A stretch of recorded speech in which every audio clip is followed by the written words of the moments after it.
Hi, నేను వంశీ అనమాట.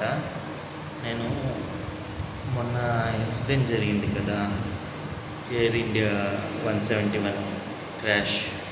Really ఆ క్రాష్ అప్పుడు జరిగినప్పటి నుంచి నాకు అసలు వామ్మో, రియల్లీ చెప్తున్నాను, ఎంత బాధ అనిపిస్తుందంటే అది చెప్తానికి కూడా వర్ణాతీతం అనమాట. అమ్మో, పాపం వాళ్ళంతా ఒక్కొక్కరు ఎన్నెన్ని ఆశలతో ఉంటారో, ఎన్నెన్ని అసలు ఆ బ్రెయిన్ నుంచి పోవట్ల ఆ ఇష్యూ. ఐ థింక్ చాలా బాధ అనిపిస్తుంది రియల్లీ. అది ఒక రకమైన ట్రోమా ఒక రకంగా ఉంటుందన్నమాట. బాధ ఒక్కొక్క మనిషికి ఒక్కొక్క రకంగా ఉంటుంది. జరగకుండా ఉంటే బాగుండేది. అన్నిటికన్నా ప్రతీక్ జోషి అంటే 243 మెంబర్స్లో అందరికీ ఒక కథ ఉండొచ్చు, బట్ ప్రతీక్ జోషి స్టోరీ మాత్రం రియల్లీ బాధ అనిపిస్తుంది. చాలా బాధ అంటే అంతా ఇంత బాధ కాదు, రకమైన హార్ట్ మెల్టింగ్గా ఉంది అసలు. అన్నిటికన్నా ప్రతీక్ జోషి వాళ్ళ పిల్లలు మాత్రం పాపం ఇప్పుడు వాళ్ళ చిన్న పిల్లల్ని చూస్తే ఏంటి, అది ఏజ్లో వాళ్ళకి జరగాల్సింది కాదు, బట్ జరిగింది. మన చేతిలో లేనిది కదా. ఆ చిన్నపిల్లలు ఇవాళ ఫాదర్స్ డే కదా, అప్పుడు ఎంత ఎంజాయ్ చేసి ఉండేవాళ్ళు వాళ్ళు. ఇంగ్లాండ్ వెళ్ళి అసలు యూకే వెళ్ళి ఎంత ఎంజాయ్ చేసేవాళ్ళు వాళ్ళు. యూకే వెళ్ళి అసలు ఎన్ని ఆశలు ఉంటాయి కదా, ఇలా సెలబ్రేట్ చేసుకుందామని. పైగా వాళ్ళ వైఫ్ని ఒక 3 days బ్యాకే జాబ్, ఐ థింక్ 2 days బ్యాకే జాబ్ మానిపించి ఇక డైరెక్ట్గా యూకేలో సెటిల్ అయిపోతాం అనుకున్నానంట. ఆ పిల్లలు కూడా చాలా అసలు ఎంత క్యూట్గా, ఎంత ఒక రకంగా ఏడుపు వస్తుంది కానీ కరెక్ట్ కాదులే, బాధ అనిపిస్తుంది. అన్నిటికన్నా సుమిత్ సబర్వాల్ అంటే నేను చూసి చెప్తుంది, పేర్లు మర్చిపోతానని అన్న ఇదితో చూసి చెప్తున్నాను. సుమిత్ సబర్వాల్ వచ్చి పైలట్ అనమాట, కెప్టెన్. అతని స్టోరీ కూడా ఏంటో, వాళ్ళ ఫాదర్ మొన్న అలా బాధపడుతుంటే ఒక రకంగా అనిపించింది నిజంగా. వాళ్ళ ఫాదర్ ఏజ్ 88 years అంట. ఇక ఇది మానేసి ఎయిర్లైన్స్లో మానేసి ఇంకా కొన్నాళ్ళ తర్వాత ఎయిర్లైన్స్లో మానేసి వాళ్ళ నాన్నతో ఉందాం అనుకున్నాడు.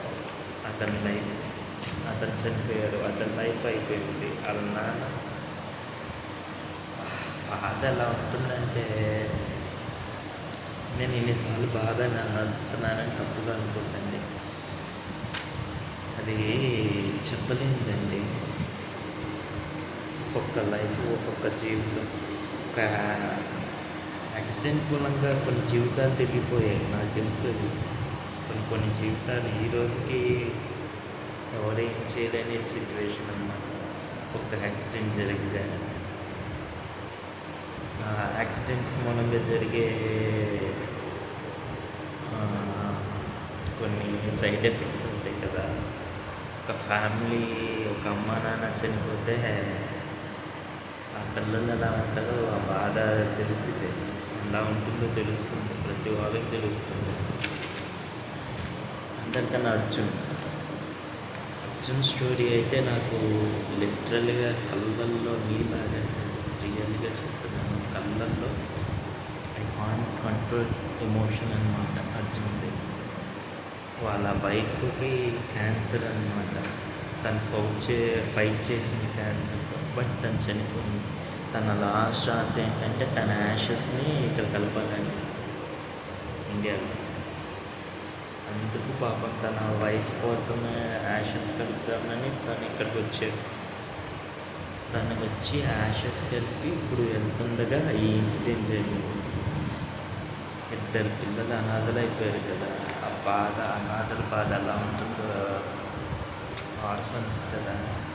అది రియల్లీ దేవుణ్ణి కోరుకుంటా మంచిగా జరగాలి ఆ పిల్లలకి. I can understand. ఇద్దరు ఒకేలా ఒక మా అమ్మేమో క్యాన్సర్తో చనిపోయింది, నానేమో అలా ఎయిర్ క్రాష్లో చనిపోతామంటే రియల్గా బాధ it should not be happen like that.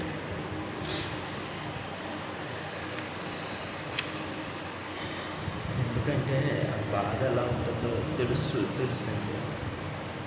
అమ్మ నాన్న ఒకే యాక్సిడెంట్ కాదు, అమ్మ ముందే చనిపోయిన క్యాన్సర్తో, ఈయన బట్టే 2 వీక్స్. నేను దేవుని కోరుకుంటాను అంత మంచి జరగాలి వాళ్ళిద్దరి పిల్లలకి. ఎందుకంటే ఒకే దానిలో ఇద్దరు చనిపోతూ ఉంటే it is not that easy to digest. ఒకేసారి కాదు సార్, నేను ఒకేసారి వచ్చాల్సింది. కొన్ని ఇన్సిడెంట్స్ మూలంగా నాకు అలా వస్తుంది అనమాట. వాళ్ళ మదర్ ముందే చనిపోయింది. యాషెస్ కలిసి వచ్చి తను చనిపోయింది, అర్జున్. ఐ థింక్ వాళ్ళ వైఫ్ పేరు భారతి అనుకుంటా. If I M wrong you can correct, anyone can correct. అలా 243 ఫ్యామిలీస్. అది రియల్గా ఎవరికి జరగకూడదు, ఇంకెప్పుడు జరగకూడదు ఇలాంటివి.